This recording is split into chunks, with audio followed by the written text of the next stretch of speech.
শুধু তোমার মায়ের পেট থেকেই আমি তোমাকে বের করি নাই, আবার বের করে আমি তোমাকে নাও যে জ্ঞানগুলো দিয়েছি এই জ্ঞানের কথা তুমি স্মরণ করো। আল্লাহ পাক কেন এই উদাহরণগুলো পেশ করছেন কথাগুলো মনোযোগ দিয়ে শুনলেই বোঝা যাবে।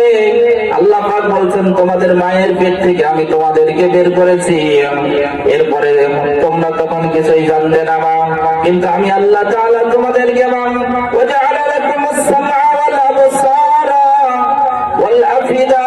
আমি আল্লাহ তাআলা তোমাদের সচল দুইটা কান দিয়েছি, সচল দুইটা চক্ষু দিয়েছি, কান দিয়ে শুনতাম, চোখ দিয়ে দেখতাম, এরপরে এই দুইটার সংমিশ্রণ করে কি শুনলাম কি দেখলাম। এবার আমি তোমাদেরকে একটা কন্ট্রোলার মেশিন দিয়েছি বা তোমাদের অনুভূতি শক্তি একটা দিয়েছি, এটা গবেষণাগার দিয়েছি, যেই গবেষণাগারের নামটা আল্লাহ রাব্বুল আলামিন বলেছেন অন্তর। কান দিয়ে যা শুনি এটা সরাসরি হেড অফিস চলে যায়, এখান থেকে অন্তর বলে দেয় গবেষণা করে কোনটা আজান হচ্ছে আর কোনটা গানের বাজনা, আলাদা করে কিনা।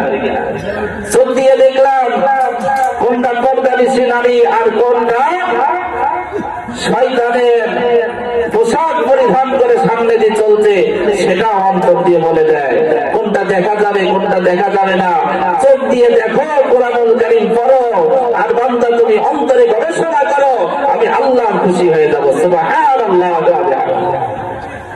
আল্লাহ বললেন ওরে বান্দা এটা চিন্তা করো, সচল দুইটা কান দিলাম, সচল দুইটা চক্ষু আমি তোমাদেরকে দান করে দিলাম, এরপরে আমি তোমাদেরকে একটা গবেষণাগার দিলাম, কল্প দিলাম, হাত দিলাম, হৃৎপিণ্ড আমি তোমাদেরকে দিয়ে দিলাম।